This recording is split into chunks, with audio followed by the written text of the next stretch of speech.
এখন যে আসনটি দেখানো হচ্ছে তাকে বলা হয় মালাসন। মালাসনের বহু উপকারিতা আছে, যেমন কনস্টিপেশনের প্রবলেম দূর হয়, পাচন শক্তি বৃদ্ধি পায়, হেলদি পিরিয়ডস, স্পাইনের প্রবলেম,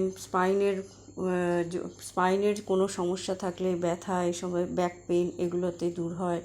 পায়ের কোনো জয়েন্ট পেন থাকলে পরে হিপ পেন থাকলে সেগুলো থেকে রিলিফ পাওয়া যায়। তো 50 সেকেন্ড 20 সেকেন্ড মালাসনে প্রতিদিন অভ্যাস করলে এটা খুব ভালো একটা বেনিফিট সবার ক্ষেত্রেই দেয়। এরপরে কিছু মুভমেন্ট দেখানো হচ্ছে যেগুলো নিয়মিত অভ্যাস করলে এগুলোতেও knee joint, knee pain, hip joint এগুলোতে রিলিফ পাওয়া যায়, এগুলোর পেট থেকে রিলিফ পাওয়া যায় এবং ফ্লেক্সিবিলিটি বাড়ে। খুব সহজভাবে বসা, পা দুই পাকে খুব সুন্দরভাবে একই সঙ্গে দুদিকে আপ ডাউন করে এইভাবে এই মুভমেন্টগুলো অভ্যাস করতে হয়।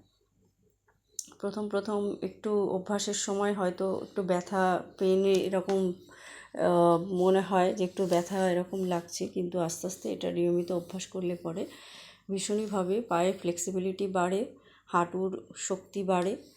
এখন করা হচ্ছে ক্রস স্কোয়াট।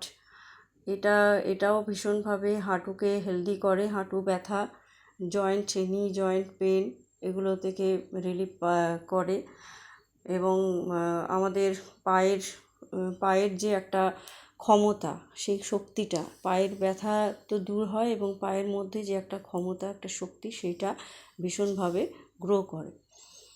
আর এরপরে হচ্ছে যে এইরকমভাবে পুশ আপ এই ধরনের মুভমেন্ট করলে পরেও পায়ের ফ্লেক্সিবিলিটি বাড়ে, পায়ের ব্যথা দূর হয়। বিশেষ করে যারা পায়ের অতিরিক্ত ফ্যাট খুব সহজেই রিমুভ হয়। তো এটা দুটো পাই একই রকমভাবে একটা একটা পা ফ্ল্যাট রেখে এবং একটা পা সামনের দিকে রেখে পরে এভাবে পুরো বডি দিয়ে খুব বেশি প্রেশার দেব না, আমি আমার ক্ষমতা মতো এটাকে প্রেশার দিয়ে আপ ডাউন যতটা পারবো সেই মতো আপ অ্যান্ড ডাউন করে পুশ দিয়ে এটা অভ্যাস করতে হয় বা অভ্যাস করা প্রয়োজন। এবং এটা রেগুলার করলে পরে পায়ের পেন থেকে ভীষণভাবে রিলিফ পাওয়া যায়।